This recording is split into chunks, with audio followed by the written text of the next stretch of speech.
Hi, Anna Carson here. How are you? I wanted to do a video today around the micro and the macrocosm. It's something that comes up in client sessions a lot. If anybody's worked with me, they'll know that as I am going through the session and working, I will be constantly kind of oscillating between talking about what's coming up for you personally, but then really relating it out to the collective and what we're seeing happening in society or on the planet, or I really always relating it back and showing you where there are mirrors.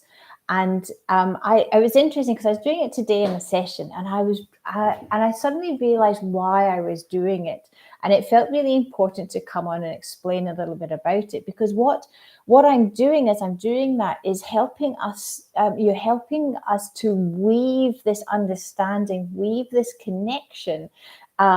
That we are part of everything. We are it and it is us. Do you know that we are part of everything that is going on?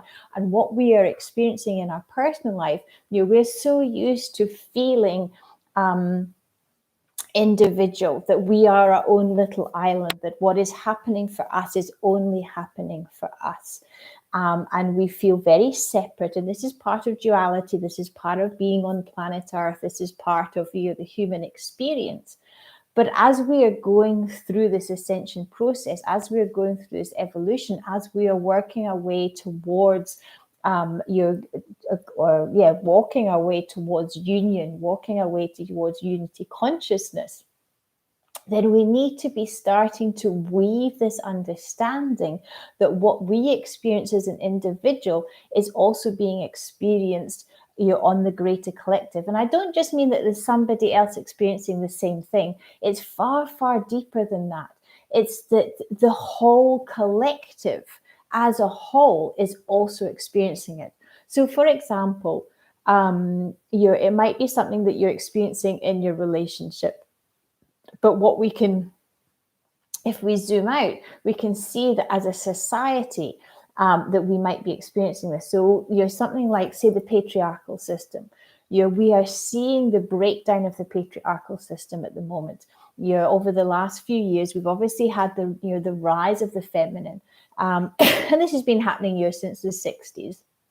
We've been having the rise of the feminine, and the feminine has really had to go kind of, to start with, come into the masculine to be able to be seen, to be able to be heard, to be able to fight for what is rightfully hers. So we've seen that real rising, and we saw even in things like the leaders, like Margaret Thatcher, women who had to really adopt that masculine role to be able to be seen, to be able to rise into places of visibility, of power, whatever. We really had to see that, and that was how we had to start to break this system. And then what we've been seeing is you're kind of having to, or wanting to, start to move away from being masculine and actually start to develop that femininity. And so we're starting, so then we start to see the rise of the divine feminine. So women who were more empowered from a feminine way, the flow, the intuition, we're really seeing that coming forward in so many, maybe not leaders on a political thing, but so many of the role models and stuff. There's a lot more people coming forward, a lot more women who are in that divine feminine energy, who are in flow, who are intuitive, who are using that beautiful divine energy. And so we're being able to move into that.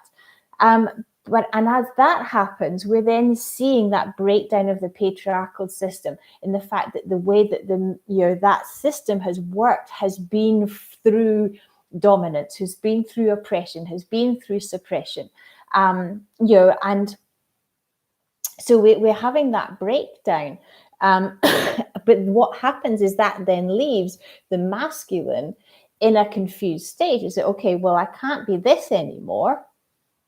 So how am I to be? What is expected of me? And there's a real sense of, there's a sense of grief, there's a sense of loss, there's a sense of confusion. And that's, there's, and so everybody's trying to find their new roles. And what I'm seeing is a lot of people in their relationships, on a very personal level, are also experiencing something very similar.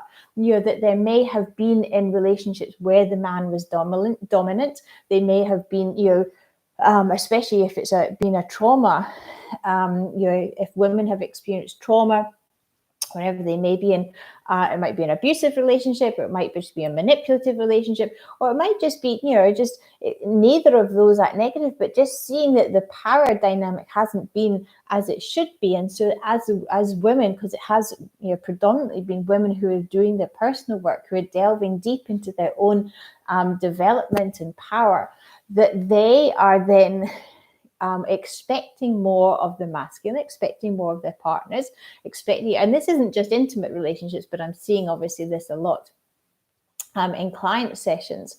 And so it's this, again, this confusion and this kind of, okay, so how do we be, and really trying to search for, how do we remain empowered in our own selves, and then allow that masculine energy to redefine itself, to come away from that patriarchal system, away from that patriarchal dominance, and come into that divine masculine energy. And this is really, like I say, to be able to see that what is happening in our personal life is happening on the collective, and weaving this understanding that every time that we work on ourselves, we are helping the collective. And it was interesting because a few years ago, when I first started, and I started to see, because this is one of my superpowers, like this is one of my gifts, that I can see things in multi-layers. I can see things multidimensionally at this, just at the same time. I see how this is linked on a personal level, a collective level, a universal level. I can see how it's in the physical, it's in the emotional. It's just how my brain works. It's it's part of being a kinesiologist that I can see this way. So it's beautiful. But as we're weaving this understanding, we are starting to weave this connection to everything that is. We are starting to see how when we work on ourselves, we are always working on the collective. I used to think, oh, well, these people who I'm working with, you're working on the collective as well as that, and seeing that as something special or not unique, but I thought, oh, not everybody does that. But actually, I'm like, no, everybody does it. When we heal it for ourselves, we are starting to heal it for the collective. We're anchoring that energy, we're anchoring that healing in for the whole collective.